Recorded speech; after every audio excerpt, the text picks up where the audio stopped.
Okay, our next speaker will be Robert Tarjan.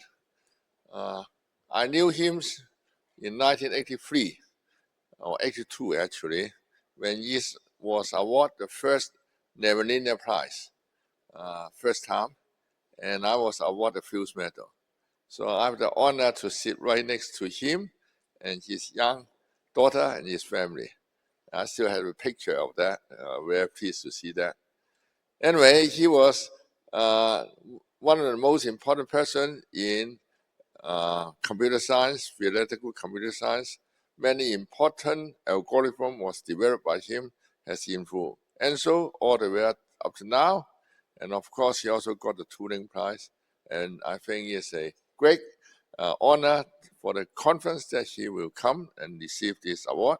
So now he will talk about the title would be My Life with Data Structures.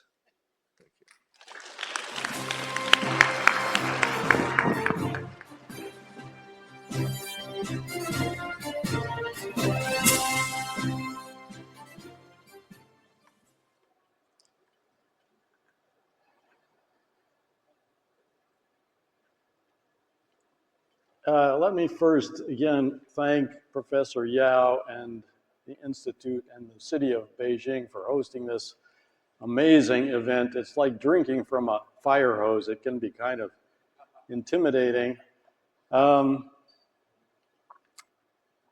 This is a great opportunity for all of you. You know, it's 3 different fields, and the point is to interact with each other and to develop common ideas. So I strongly encourage all of you, especially the students, to talk not only to your fellow mathematicians, physicists, information colleagues, but to talk across boundaries, because you know research is getting much more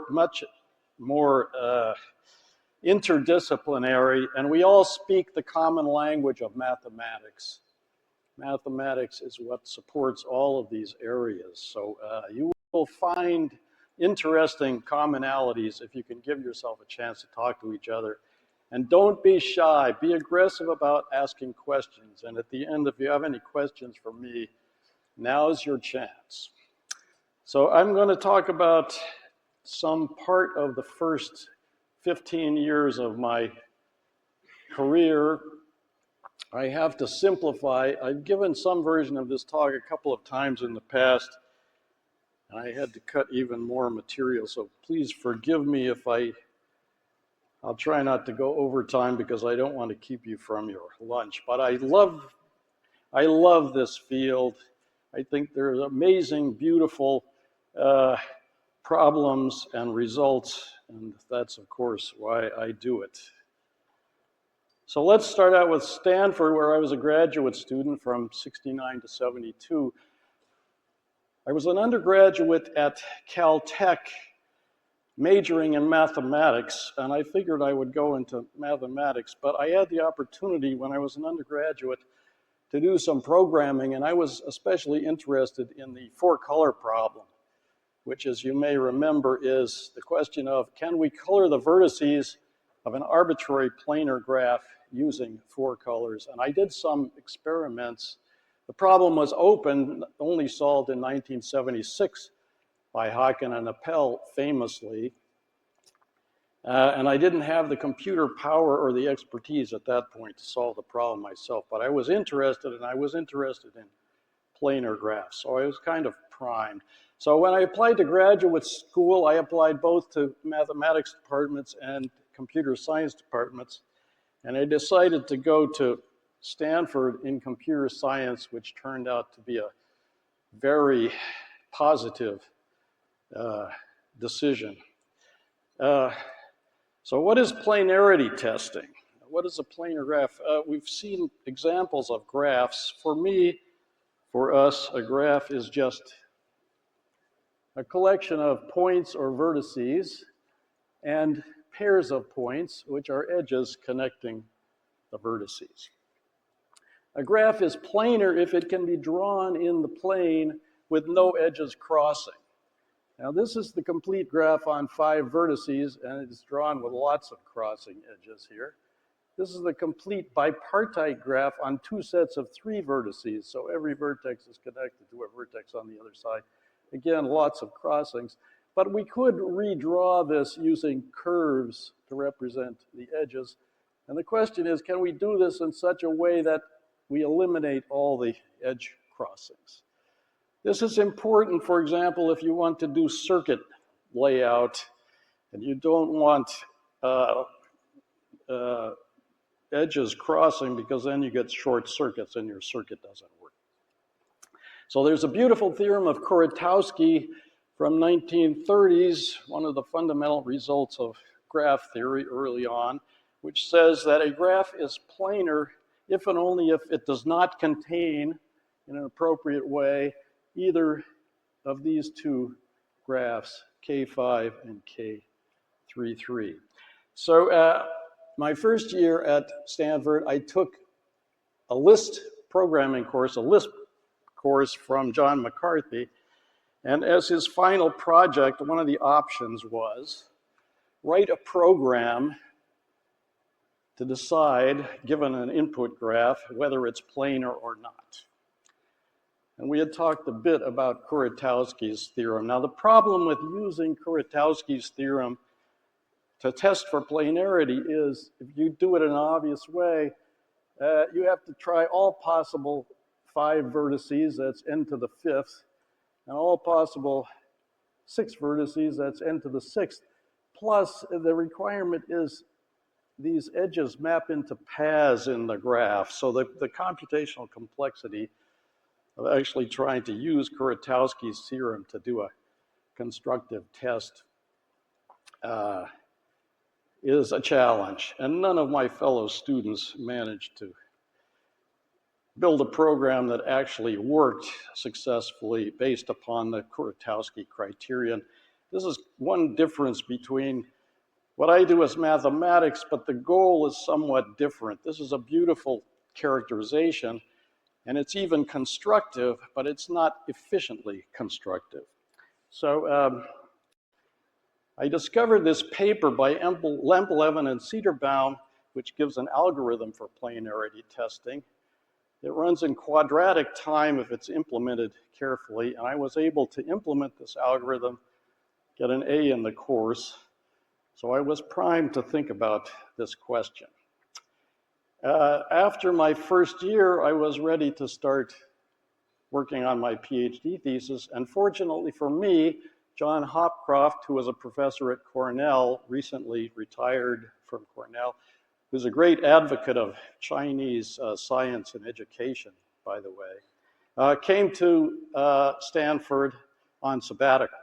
So we started talking about graph problems, graph algorithms, and we began investigating depth-first search. Now, depth-first search goes back to Greek mythology, and I would just like to read you what Google AI is telling me about this. This is the thread of Ariadne. So in Greek mythology, Ariadne's thread refers to the solution provided by Ariadne to Theseus, allowing him to navigate the labyrinth and defeat the Minotaur. So Theseus starts at the entrance to the maze, follows a path through the maze, unwinding a thread behind him. When he hits a dead end, he backs up, goes in a different direction. Ultimately, he kills the Minotaur and is able to find the path following the thread back to the entry to the maze. Now, this is just depth-first search, an easy idea, but it has mathematical properties that we started to study. So here is a graph.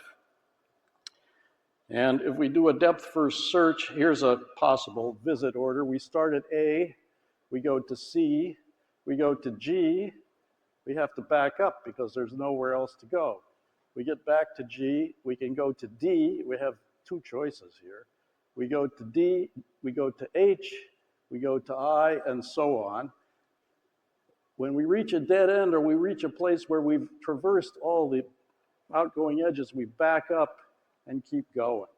So the rule is we always keep going from the most recently visited place from which we can go to someplace new. Now this imposes a structure on the graph And on an undirected graph, it partitions the edges into two kinds. The tree edges, which are the ones that lead us to a new vertex when we traverse them. In this case, the black edges. And the non-tree edges, which lead to a previously visited vertex when we traverse the edge. And every one of these red edges forms a cycle in this graph. And indeed, the graph is acyclic if and only if there are no red edges. In this case, it forms a tree, and we get a rooted spanning tree, rooted at the starting vertex. So we went back to investigate the planarity testing problem, armed with this knowledge of depth-first search as a possible technique and some idea of the structure of depth-first search. So here's a way to do planarity testing via path insertion. We have the Jordan curve theorem, another beautiful result in mathematics, which characterizes the plane. It says that any simple closed curve divides the plane into two connected regions, the inside and the outside. And if we have any path whose ends are on the simple closed curve, but these are the only intersection points, it has to be either entirely on the inside, as indicated here, or entirely on the outside if it's not going to cross this curve. That is, if it were to go from the inside to the outside other than at the ends, it would intersect with this curve. All right, so if we have a pair of different edges, of different paths that intersect only at the endpoints, this curve, then either they're independent in the sense that we can put one on the inside or the outside and the other one can be on either side, or else the ends intersect, overlap in a way such that we have to put, if we put one curve on the inside, the other one has to go on the outside and vice versa. All right, so this suggests an algorithm in which we find an initial curve and then we partition the graph into paths, edge disjoint paths, and then we try to insert the paths one at a time and keep track of all possible flippings, embeddings. Now, the number of possible embeddings can be exponential. So in order to keep track of them, we need a data structure. We were able to use depth-first search to do the partition into paths to then feed to the planarity testing algorithm. Depth-first search runs in linear time in the size of the graph. And then by an appropriate data structure, we were able to implement this other planarity testing algorithm based upon repeatedly inserting paths into the graph. Now, the algorithm did not, we did not invent the algorithm, but we invented the implementation, combining depth-first search with the appropriate data structure to reduce the running time from what was previously n cubed, actually, all the way to linear time, which is the best that can be achieved because you have to look at the entire graph structure. This ended up being my PhD thesis. I should say that one important point here is the notion of measuring the efficiency of an algorithm by the running time in terms of the number of steps taken by the computer and ignoring constant factors. Don Knuth, who's kind of the parent of the entire field of studying efficient algorithms, it was the generation before me, and I would say he was more an engineer, even though he's a mathematician, his view of computers is kind of more engineering, and he likes to count steps all the way down to getting the constant factors right. But I think this is not the right level of abstraction. By looking at running time and ignoring constant factors, this turned out to be a very fruitful way to look at not only this problem, but at many similar problems. So this took me a couple of years. We started out with a n log n time algorithm and eventually managed to get the running time down to linear. And there are many other applications of depth-first search. In particular, you can find strong components in a directed graph using depth-first search appropriately. And Don Knuth, when asked what his favorite theorem is, said, "I don't have a favorite theorem, but I have a favorite algorithm, and that's Tarjan's linear time algorithm for depth-first search." So I've always taken that as very high praise. Now, it turns out that the Lemel-Eminent-Cederbaum algorithm, the one I implemented for McCarthy's class, can itself be implemented in linear time. This requires the right data structure, which was devised independently by Booth and Luker, who were grad students in different places at the time. And it also requires depth-first search to find the appropriate order. So unlike the algorithm that John and I implemented, the LEC algorithm inserts a vertex at a time and keeps track of a set of embeddings, again, exponentially many possibilities with a more complicated data structure called a PQ tree. So two different ways to do planarity testing in linear time. I got my PhD at Stanford. I followed John to Ithaca, New York. That was my first position, assistant professor. My thesis advisor, Bob Floyd, who was a stickler for exactitude, spent a quarter taking apart my thesis, and I put it back together again. So I didn't get to Cornell until January 1972. I drove from Los Angeles to Ithaca, New York in my fire engine red Mustang, rear wheel drive. I get to Ithaca, this white stuff is falling out of the sky. I'm sliding around. I lasted 2 winters in Ithaca, and then I had to retreat back to beautiful California. So I went from being an assistant professor at Cornell to being a postdoc at Berkeley. I do not recommend this, especially these days, but I had lots of flexibility as a postdoc at Berkeley. In any case, I started looking at this, what is really a data structure problem, the disjoint set union problem. So let me describe this. This is a solution to essentially maintaining connected components in undirected graphs where the graphs are not static, but they're changing over time. We're adding edges. So we want to maintain the connected components. These are just the set of vertices that are mutually reachable. We can get from one vertex to another by walking along edges. We'll see an example here. We want to keep track of the connected components as edges are added. Think of the Facebook friendship graph. Well, we'll get to that. So here's a graph. How many connected components? I'll take a shouted answer. 3, thank you.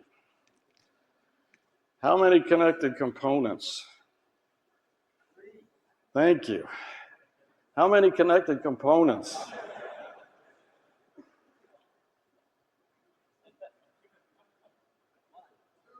3. How many connected components? What if the graph is really big? Yes, so we're interested in very large computational problems. We require efficiency. Anything beyond linear time, or even maybe sublinear time, you can't keep track of the connected components of, say, the Facebook graph without a very efficient solution. So here's an abstraction of this problem, which has many other applications, the disjoint set union problem. We want to maintain a collection of elements, each in a singleton set initially, and we're going to start putting the sets together by set union, but we're maintaining disjointness. So this is a partition of the initial set. We want to do 2 operations. One is, given an element, find the set containing it. That's the query. And the update operation is, given 2 sets, combine them, take their union, form a bigger set. So we start out with singletons, putting things together, maybe eventually the whole thing is all one set. So to keep track of the sets, this is one way to do it, which is general enough.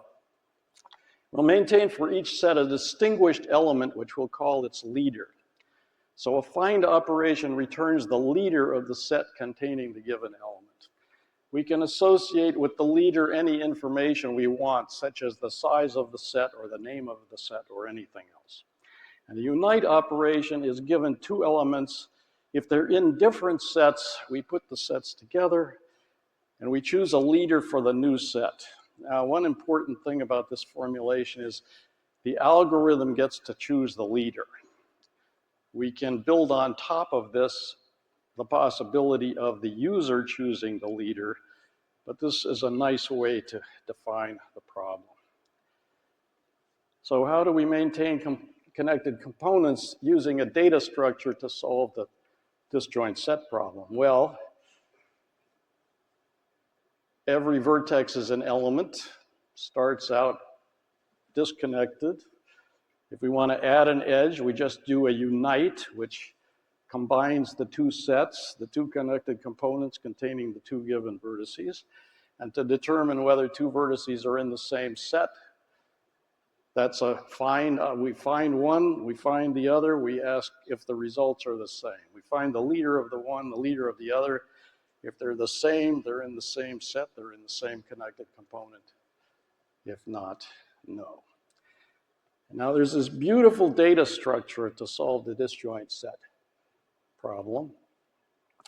We represent the set, each set by a rooted tree with a minimalist representation. So every node in the set, every element, every vertex in the set has a pointer to another element in the set, such that there are no cycles.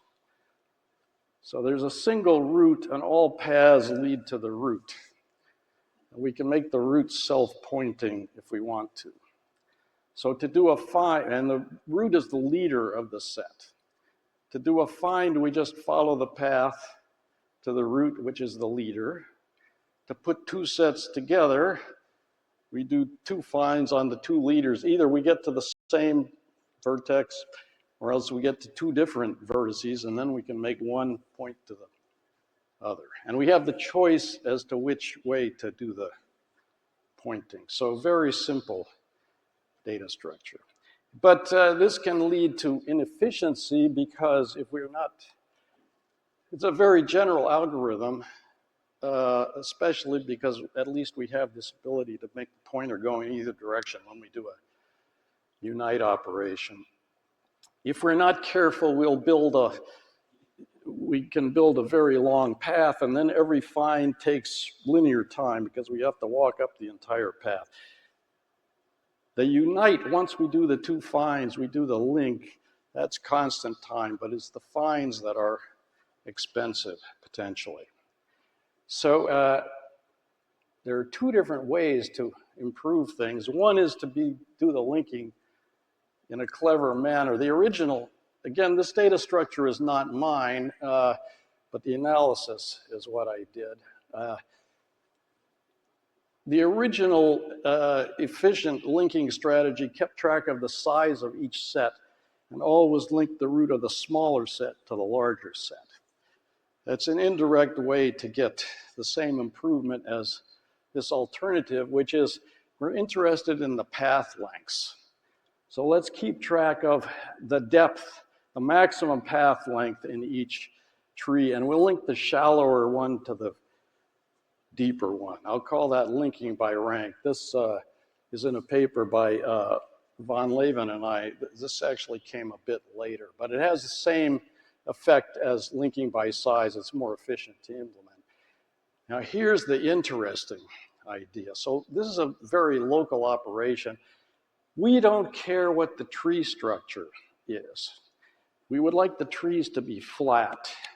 If the trees are flat, if we can get directly to the root, then the finds are constant time.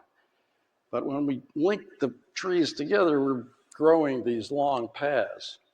But if I walk up a path to a root, I can make all nodes along the path point directly to the root. And then the next time I do a find on anything on this path, I get the answer directly. That beautiful idea is called path compression. It was independently discovered by Tritter, who was an IBM engineer, and Doug McElroy, who was at Bell Labs. And here's a picture. So here's a tree or a piece of a tree. If I do a find on vertex 1, I got to walk up this long path. But now I can change all the pointers to point directly to the root, which is the leader, which is 10. So I end up with this tree, which is much flatter, and now I get the answer immediately for 1, 2, 5, and 8. And the only way to make the paths longer from 1, 2, 5, and 8 is to add more stuff on top. But if I'm doing linking by rank, I'm essentially doubling the tree size every time. So now the question is, how efficient is this data structure? Which is to say, if I do an arbitrary sequence of M operations on sets containing a total of n elements, what is the total time for the entire sequence? Is it constant time per find, at least in the what I'll call the amortized sense, and we'll get back to amortization in a minute. So this was an open problem 1970-ish or so, and people thought that the answer was linear, indeed linear, and there was actually a bogus proof of linearity.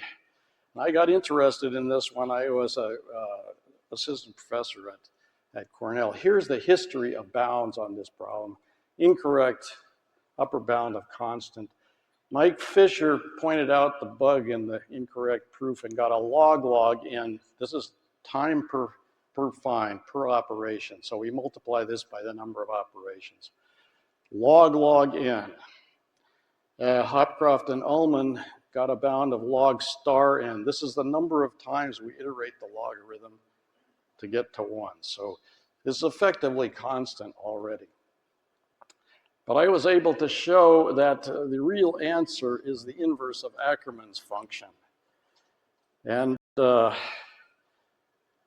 tell the story in a minute. Subsequently, there was an incorrect proof of a lower log n bound in the opposite direction. And later, much later, Seidel and Scherer came up with an alternative upper bound proof, which is I think actually is the same analysis as the one that I did, just reinterpreted, but that's one question I'm still investigating. In any case, what is this alpha function? Now, this is a crazy thing. This is the unreasonable effectiveness of mathematics. In the 1930s, people were trying to define how computation, what is an algorithm? What is computation? This came from Hilbert's problems from the 1900s, yes? So logicians, so Turing's answer, the computer science answer, is an algorithm is a Turing machine. The logicians came up with a different but equivalent answer. An algorithm is a general recursive function on the integers. I don't want to define that, but the question was, do you need recursions that involve more than one variable? So if you have recursions that involve only a single variable, you have a primitive recursive function. And this function, Ackermann's function, was constructed to prove that primitive recursion is not enough. You can define a general recursive function that you cannot express with a one variable recurrence or induction, if you will. And you can think of this as a generalized exponential. This is a definition due to Pater and Robinson, which is nice. It's nice to use a classic definition here. But let's ignore the symbology. Basically, this is a family of functions. The first one is n plus 1. The second one is n plus 2. The next one is multiply by 2, 2n roughly. Next one is exponentiation, 2 to the n. The next one is repeated exponentiation, 2 to the 2 to the 2 to the 2 n times. And the next one I can't express in any nice way. You diagonalize over all of these functions and you get Ackermann's function. So the inverse function, the alpha function, is essentially the inverse. So you take the inverse of each one of these and in a sense you diagonalize over it. This function is growing within, but not in a way that you can discover by running any kind of computer experiment. So I was able to prove that this crazy function is really, gives us the running time for this beautiful, simple, practical algorithm. And how did I do this? First, I thought about this question, what if the answer is not constant per operation? How would we build a counterexample? We'd build a counterexample to show that for every possible k, k1, 2, 3, 4, and so on, we can construct an example where we can do a linear number of operations of cost k, which is to say a linear number of finds, each one of them having k vertices on the path. So I was able to construct inductively a family of examples to show that for arbitrarily large k, this is possible. And the size of the examples grows with Ackermann's function. Indeed, it grows a little faster, much faster. But then if you look at the inverse function, if you look at the k as a function of the size of the problem, you get the alpha function, and it doesn't depend, the inverse function grows so slowly, it doesn't really depend upon the details of how you define the rapidly growing function. So that part was straightforward, and it took me 2 years. That I did when I was at Cornell. 2 years, 2 winters were enough. I decided to go back to California. It's May of 1973. I'm driving out of Ithaca. What do I see in the sky? Beautiful puffy flakes.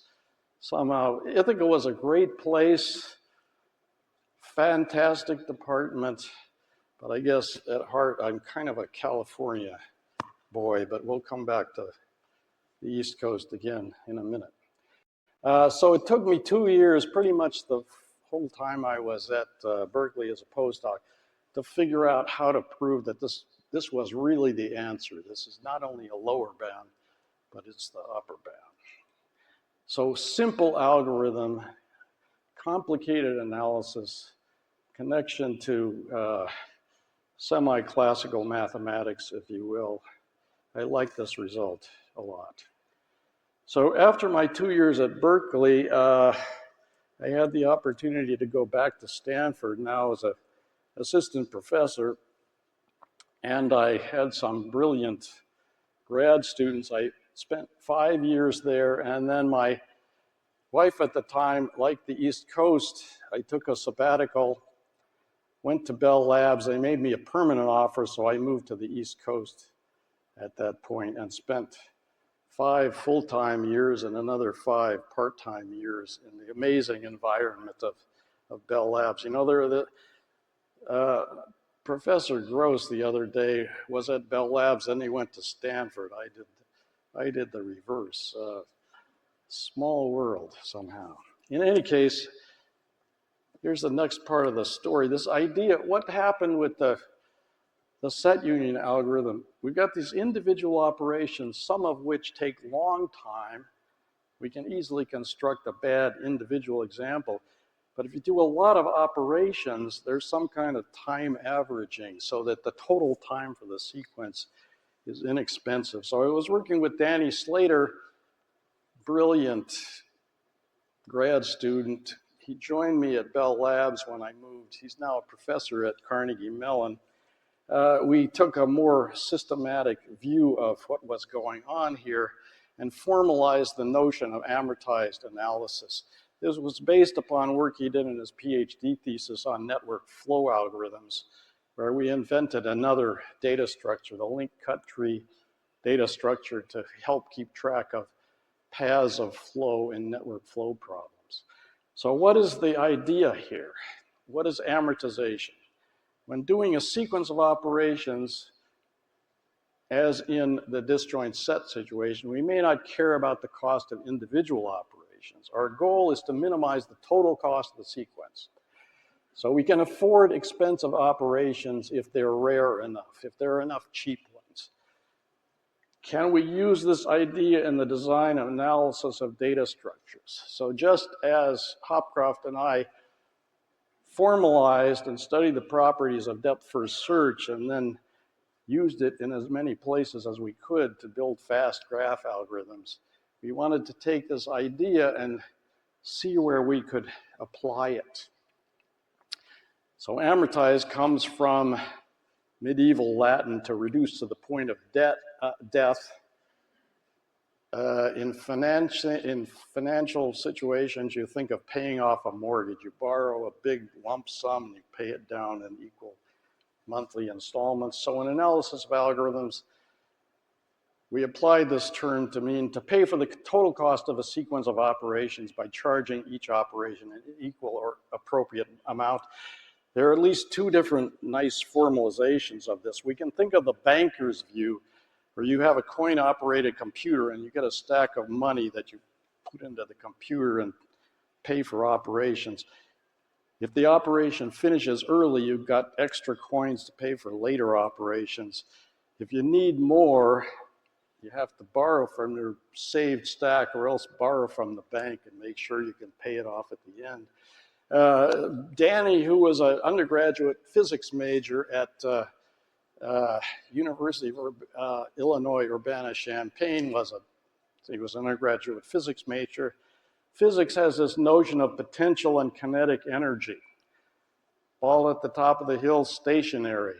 High potential energy in terms of gravity, low kinetic energy. Give it a nudge, it starts rolling. The potential energy turns into kinetic energy. In the same way, we can think of a high potential data structure in which we can do expensive operations, but by doing an expensive operation, we reduce the potential of the data structure. And this notion of the potential of a data structure or the state of a computation has turned out to be extremely valuable in many contexts. So let's see one. So we can allow data structures that are temporarily out of balance or inefficient as long as this happens rarely.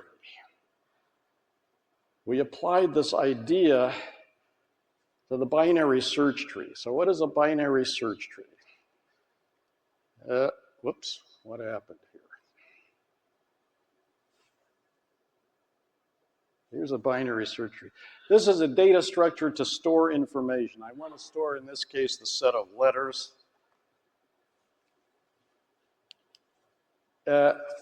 We used to have phone books, right? So how do you look something up in the phone book? Things are in alphabetical order. You open halfway, you ask, is what I'm looking for before the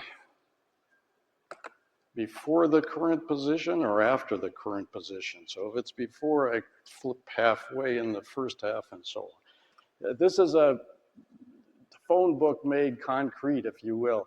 I've stored here the letters in a binary search tree. So here's the root. Every node has 2 children, which may be missing.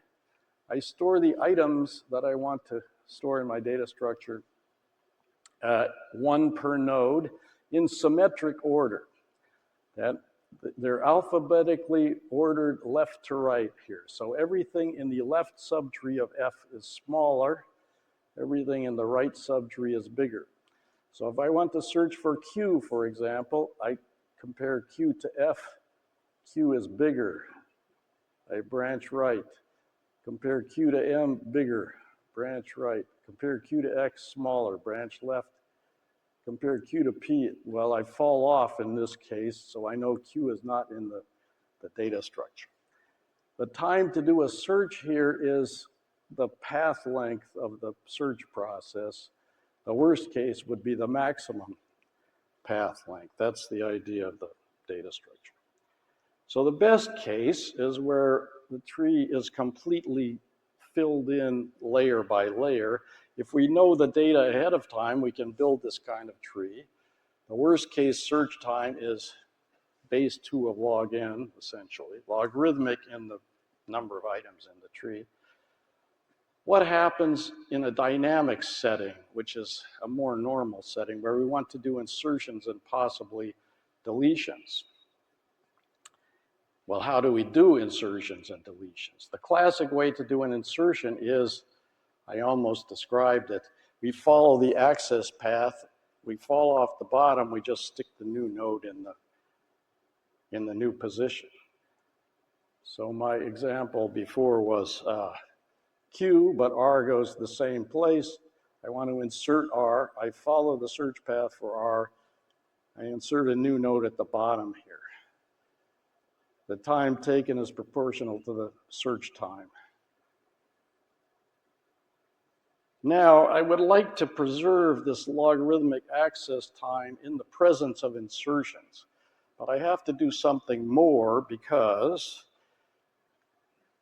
if I do a bad insertion sequence, and indeed a natural insertion sequence, sorted order is bad.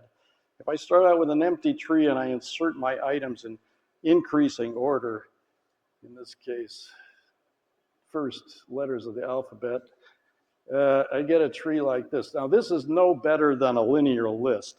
No matter, the worst case search time is linear. The average search time is still linear, n over 2.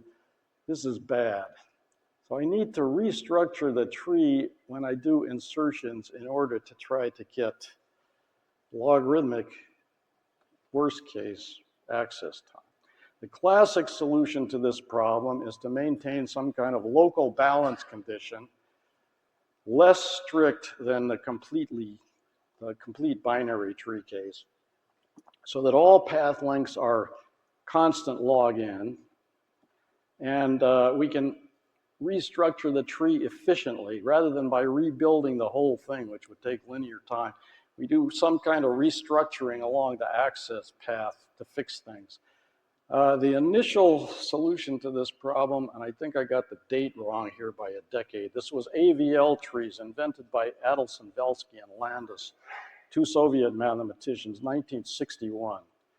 And since the invention of AVL trees, there have been many, many other balanced tree schemes, notably red-black trees, B trees, which go beyond binary trees, the same idea, many, many others.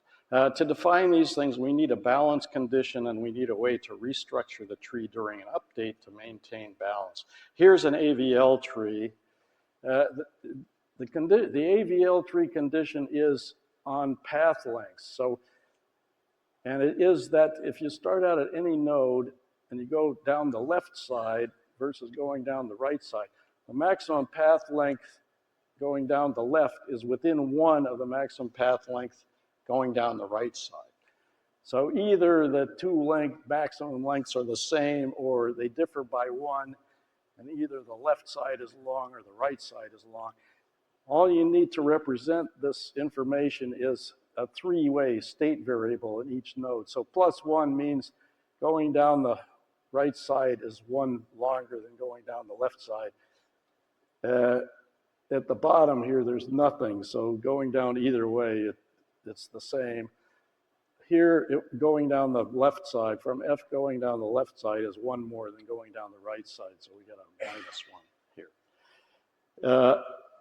If we have this local balance condition, the maximum path length is constant log n, and the base of the logarithm is the golden ratio, which is 1.62 or something. Here's a red-black tree. Here, every node has a color, red or black. The balance comes from the fact that every path from top to bottom contains the same number of black nodes. And the flexibility to handle insertions and deletions is given by the red nodes, and the requirement is that every red node has a black parent. So here, the maximum path length is at most 2 times the binary log of n. All of these schemes, most of these schemes, use a local restructuring operation called a rotation, which, given a node and a child, moves the child up into the position of its parent and pushes the parent down the other way. So if I want to do a rotation on this edge between x and y, x moves up, y moves down.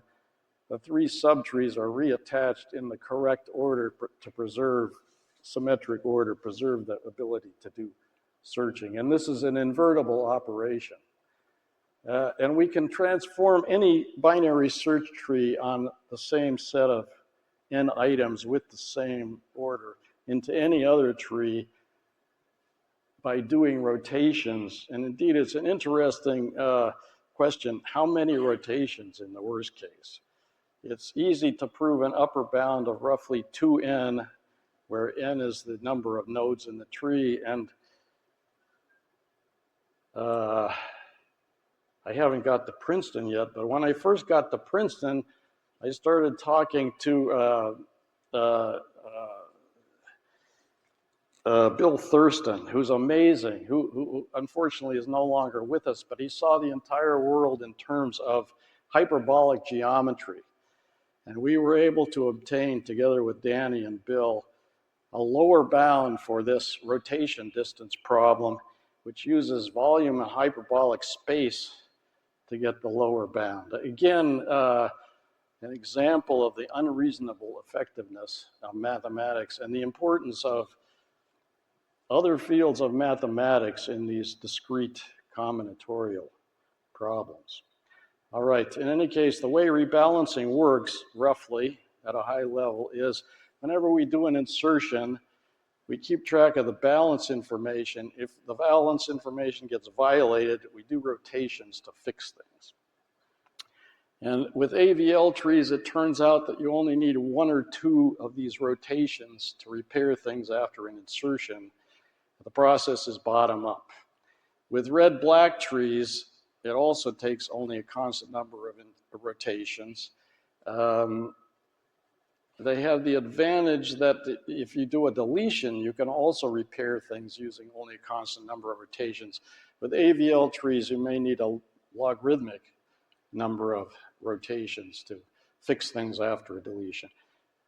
So all these schemes guarantee logarithmic worst case access, insertion, and deletion times. Here are some drawbacks of these classic solutions. First of all, there are many cases, typically 6 for insertion and 8 for deletion, to do the fixings when you do an insertion or deletion.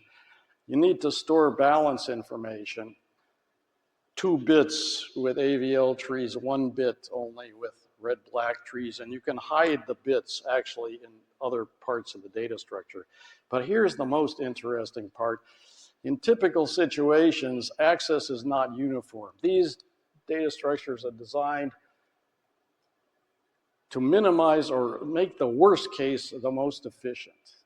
But typically, you would be accessing some set of the items with some kind of higher frequency than other items, or maybe you're accessing the stuff at the front of the list a lot, and maybe the stuff at the back of the list, and maybe the behavior changes over time. The access is not uniform. These balanced trees are oblivious to this phenomenon, and they don't take advantage of the possibility of using non-uniform access to actually improve the total time of the sequence. So how can we take advantage of non-uniform access? So we were armed with this notion of amortization. We can allow unbalance as long as things become balanced. So we thought about this idea of a self-adjusting binary search tree. Going back to the set union problem, everything is local. There's no, well, we have to keep track of the maximum path length to do the linking part, but the path compression part is completely local. So can we do something similar here? So the idea is, when we're accessing an item, let's move it to the root by doing rotations. So if the item is accessed again soon, which we might expect to be typical, the access is going to be fast, constant time. what happens? Well, the first thing we tried, the obvious thing to try, is we just move the item to the root via bottom-up rotations, which fails miserably. If we start out with this tree, we access 1, it gets rotated to the top. We get no improvement of the rest of the path. We access 2, goes up to the top. We access 3, it's now 1 step closer to the root. I'm accessing in order, 1, 2, 3, 4, and so on, right? Every access moves the next item, but only 1 step closer to the root, so that it takes me in here, n minus 1, n minus 2, blah, blah, blah. By the time we get done accessing all items, we're back to the original tree. And indeed, if you take any tree, any initial tree, and you access the items in increasing order using this method, you will end up with this very bad tree. This is not log time per access. This is linear time per access. Doesn't work. But if you go 1 step further, you get something interesting.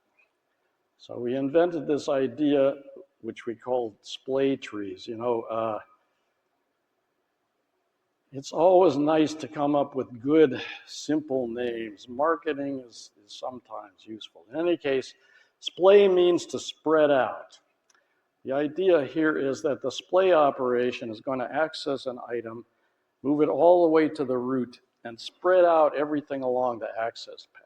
It has the property that it splits the access path essentially into 2 parts. Everybody moves up at least halfway to the root, and nobody gets pushed down very much. And the way it works is instead of doing the rotations 1 at a time, bottom up, we do them 2 at a time, bottom up. But we reverse the order depending upon the local situation. So here are the cases. X is the item that we're trying to access. We're going to move it all the way to the top. If we're 1 step away from the root, we rotate it so that it's now the root, and that's the end. If we're at least 2 steps away from the root, there are 2 cases depending upon whether the 2 edges going up from X are in opposite direction, right, left, or left, right, or both in the same direction, left, left here. In what we call the zigzag case, we do the rotations in bottom-up order. So X moves up and it moves up again, and we end up in this configuration. In the zigzag case, we access X, we do the top rotation first. So we rotate Y over Z, and then we rotate X up, and the result is this picture. Now this maybe you think is going to help with the balance. This is not so obvious locally. You have to look at a long sequence of these things to see that you might get some improvement out of this. Here's a picture drawn by George Stolfi, an artist's conception of a self-adjusting search tree. He drew this for my Turing lecture back in 1986. And if you look carefully, actually, it doesn't represent rotations. So I challenge the artists among you to come up with a more accurate representation of what would happen in a rotation in terms of this sort of picture. So here is what a splay does on, this is a pure zigzag case. So we're going to move 4 up to the top, and we do the rotations bottom up. So first, 4 moves up to where 5 is, and 3 and 5 get split. Then 4 moves up to where 6 is, and 2 and 4 get split, and 4 moves up to the top. So this whole path gets split into 2 equal size paths. Here's the pure zigzag case, which is where the change happens versus purely bottom-up rotation. So we access 1, it moves up past 3 and 2, but 2 and 3 also change position. Now we see something interesting happening because 1 moves up to here, and 4 and 5 both move down, and then 1 moves up to here, and 6 and 7 move down.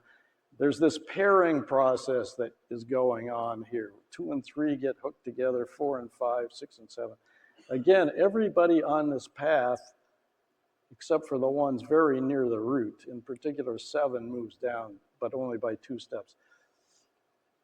The ones that are deep down, their distance to the root is halved. So everybody on the access path has their distance to the root improved. That's the local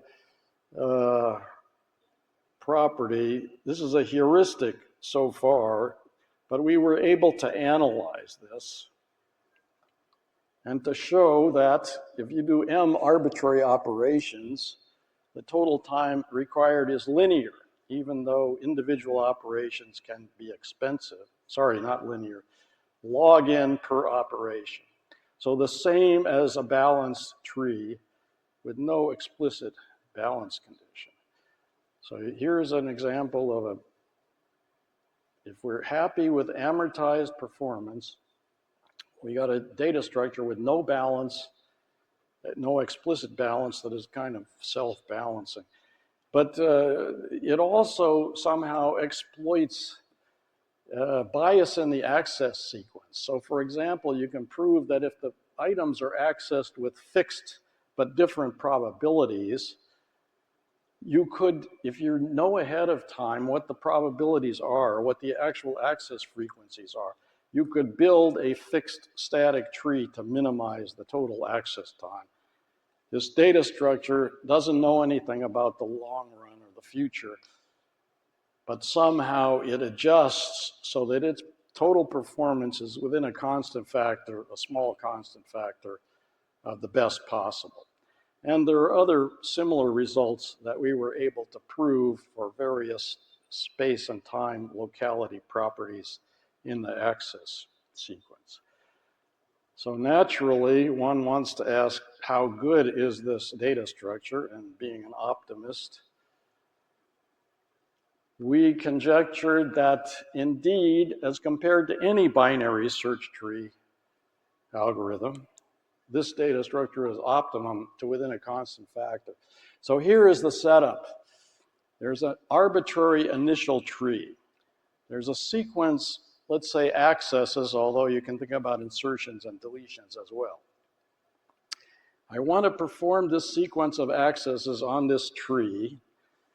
As I walk down a path, the cost is 1 per node on the access path. I have to get to the item. Anytime I want, I can do a rotation. That also costs 1. So my total cost is the sum of the access path lengths plus the total number of rotations. I have complete knowledge. I've got the entire access sequence. Hypothetically, this is a finite problem. I can compute the best possible algorithm. The conjecture is that no matter what the initial tree is, and no matter what the access sequence is, this simple self-adjusting mechanism, which operates online, so we can implement it, not knowing the future, retrospectively, it's going to minimize the total running time to within a constant factor, which also seems to be small.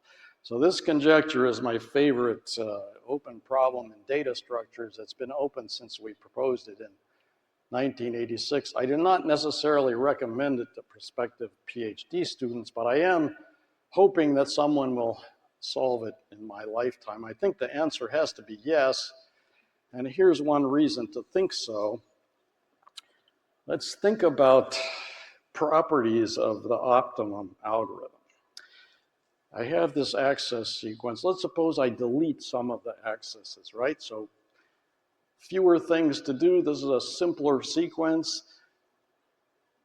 The optimum algorithm, if I drop out some of the accesses, it's going to be at least as good, at least as efficient as the algorithm for the full sequence, because the algorithm for the full sequence solves the problem for any subsequence. If you could prove that the same or a weaker version of the same thing is true for splay, splay would have this dynamic optimality property. Now, splay does not have strict monotonicity. That is, you can construct examples where you drop some of the accesses and the splay algorithm actually costs more. But I think the best anybody has achieved as the as the inefficiency constant is 2, maybe a little more than 2.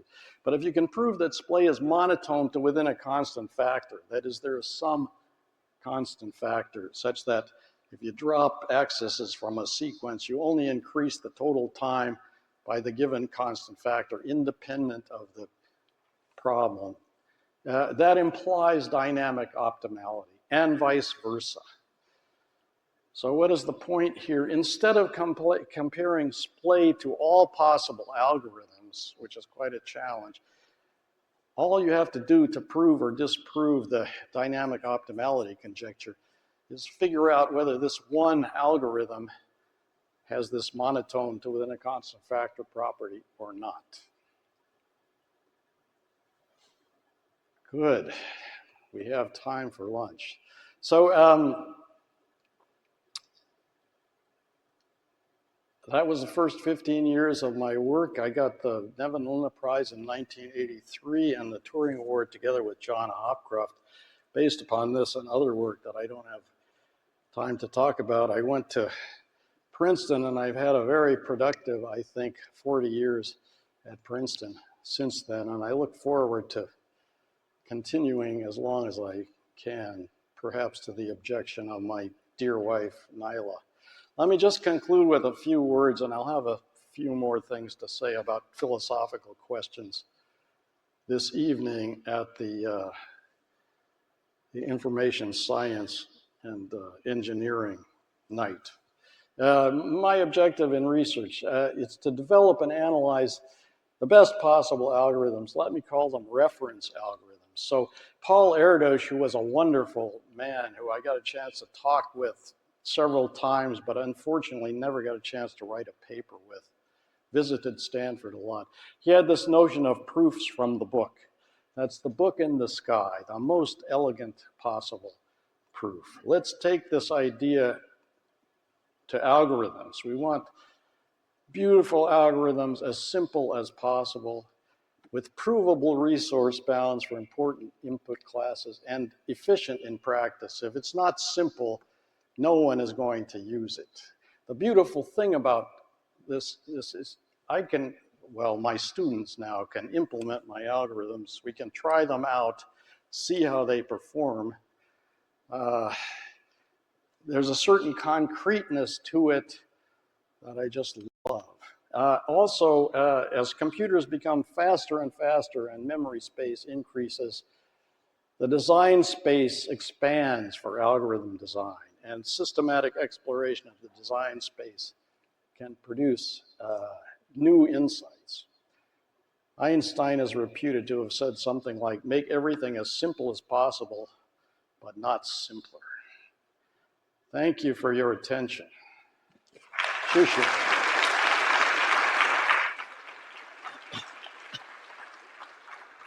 Yeah, thanks, Bob. This is a beautiful lecture again. Let's have questions from the floor.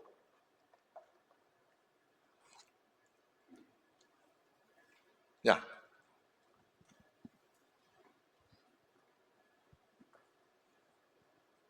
Thank you. I'm interested in your conversation with. I'm interested in knowing how to involve such intellectuals in your future research as a young researcher. How to start. Basically, how to start such a conversation. Thank you.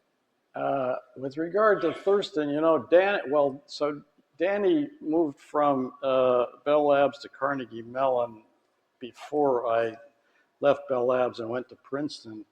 But he visited me at Carnegie Mellon, and he's endlessly curious, and he somehow talked to Thurston, and we were interested in this question of a lower bound for the rotation distance. And we tried various combinatorial ideas. We could get, so the right answer is actually 2n minus 6, I think, depending upon how you measure things.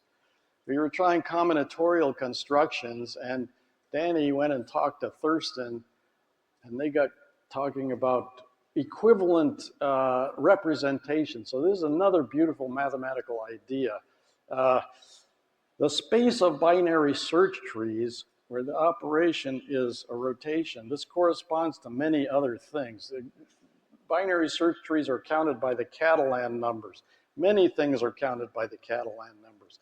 In particular, triangulations of convex polygons are counted by the Catalan numbers. So what do I mean? Say you have a hexagon, right? We put in diagonals, so we can make one of these, we can make one of these. There are various ways to put in non-crossing diagonals. There's some, we triangulate the area inside the hexagon.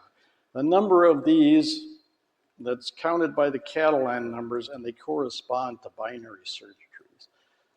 Furthermore, the natural thing to do with the triangulation is do a flip. This is different from Professor Mori's flips. This flip where we change the diagonal in a quadrilateral to the other one. If you go back to the binary search tree model, that's exactly a rotation. So the flip distance is the same as the rotation distance. So how are you going to measure how are you going to get a lower bound? There's a general idea to try to find some criterion such that every operation changes things only a little bit. This is a long answer to your great story. So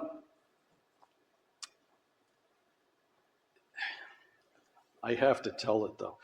So we've got some we've got some initial triangulation and some other triangulation. We want to maximize, have the two triangulations that are farthest apart, right? So let's glue the two triangulations together and blow the thing up. Now we've got some kind of three-dimensional polyhedron, and now the flips correspond to chopping up the polyhedron into tetrahedra, as it turns out. So the number of tetrahedra is the same as the flip distance. So we need a lower bound on the number of tetrahedra to chop up a certain kind of polyhedron. So you could do a volumetric argument. Compute the volume of your polyhedron, divide by the maximum possible volume of a tetrahedron, and that gives you a lower bound. Doesn't work in Euclidean space. Amazingly, it works in hyperbolic space. So we got this simple volumetric lower bound argument that gave us this result. So in regard to your second question, don't be shy. Go talk to people in your department, colleagues, people everywhere. Read a lot. I believe in reading with skepticism. Challenge everything.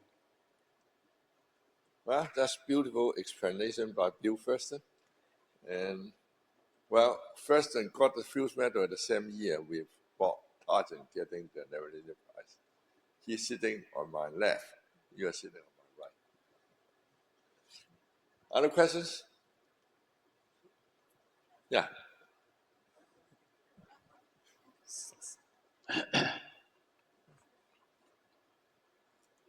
Thank you, Professor Tarjan. The talk is very impressive. My question is not very related to technology, but it's about our choice in our life.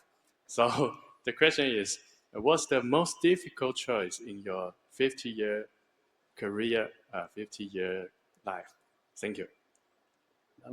Professionally speaking, well, first of all, it's very important to find something that you love, because to do anything for a long period of time and do it well, it's going to be challenging, it's going to be hard, and if you don't love it, you're not going to succeed, which is to say you have to do these things for intrinsic reasons, not for, at Bell Labs, which was an amazing place, I have to say, we used to say, it's so amazing, they pay us to do what we love. People didn't care so much about the salaries. It was just the opportunity to do research in a great environment with amazing colleagues. The most challenging decision I ever made, well, the critical one was to not be a math major as a PhD student, although I applied to various places. Had I gotten into a math department, it would have been Wisconsin or Berkeley, or had I gone. I mean, I got into both of them. I think I would have ended up doing the same thing. So maybe it was not critical at the end. But I think the decision to pursue the kind of mathematics that comes up in algorithm analysis, that was extremely important. I think going to Bell Labs was important also, even though I was not fond of being willing to move at the right time. I mean, I gave up Cornell to move to Berkeley. I went from assistant professor to postdoc, which again, I don't recommend, but you have to be willing to change, I think, if you are unhappy for one reason or another. Well, if you come to Berkeley, you will be classmate of Bill First. So I'll tell you another story. So I went to Berkeley, and I was at Berkeley for a year, and at that point, Stanford offered me assistant professor. Berkeley offered me a non-tenured associate with promise of tenure after 1 year. I was told by my lots of colleagues, oh, you should go to Stanford. I think had I stayed at Berkeley, I would never have gone back to the East Coast, for better or worse. So I followed advice and went to Stanford, which was a great place, although it was a challenge in certain ways. Well, Stanford was a great place also. I was there. It's amazing. Any other questions? Can I ask a Can I ask a question? So I apologize in advance. I'm not a data scientist nor data engineer.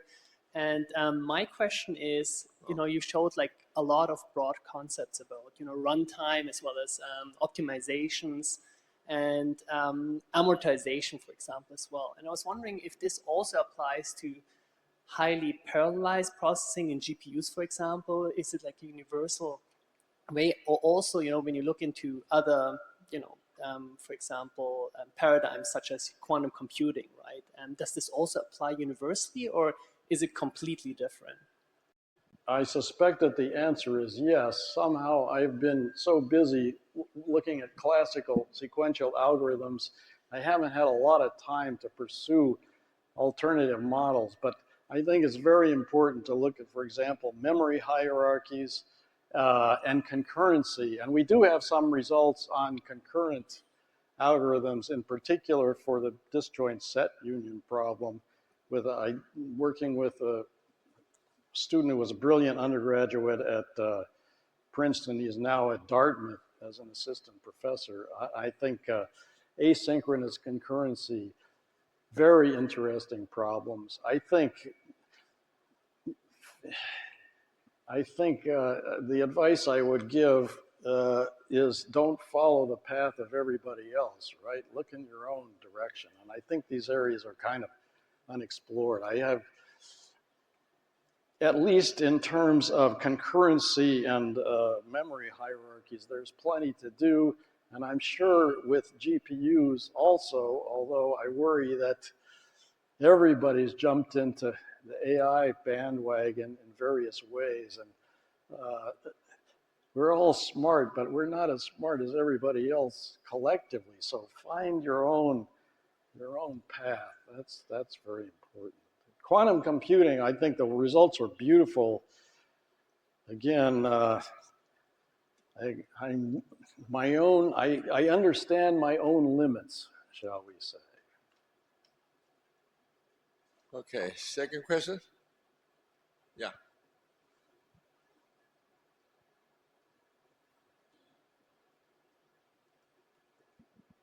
Thank you for this wonderful talk. Well, I noticed that in the last slide you mentioned the objective of algorithms as simple as possible with provable. But nowadays, AI algorithms, which can be provable, seems to be very hard, and especially with current neural networks. So my question is, could you give us some insights on this phenomenon? Thank you so much. You mean complicated algorithms that run fast about which we can prove nothing? I think it's a challenge. I think it would be really good to be able to understand how these systems are doing what they are doing. This is a challenge to all of you young people out there to help answer this question. It may be that certain kinds of computation, the physicists are seeking the grand unified theory of the universe, right? So I'm an optimist. I believe that there are simple algorithms, efficient algorithms for the problems we are interested in. I'm not convinced that I think the AI is going to really help us be a tool to find the right answers ultimately.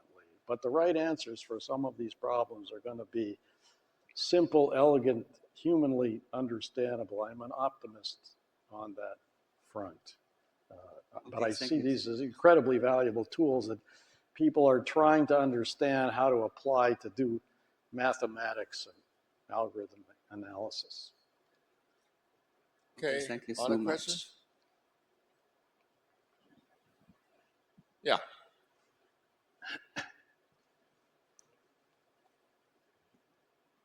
Thank you for the talk.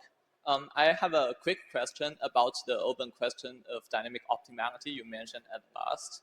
It's that you mentioned that for split trees, if we can prove that once we remove a subset of x-axis, the total cost only blow up by a constant factor, then that would imply dynamic optimality of split trees. Is this depending on some nice properties of split tree itself, or it generally holds for other binary search tree algorithms as well? I'm not sure this is entirely resolved. I think it should be true for I think it should be true for the greedy algorithm, for example, which is the competitor to splay for dynamic optimality. But I'm not sure if anybody actually proved that or not. Thank you.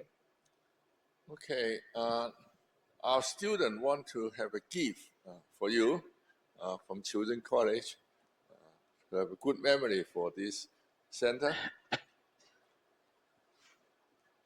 It's a crystal. Yeah. Okay. Yeah, get her.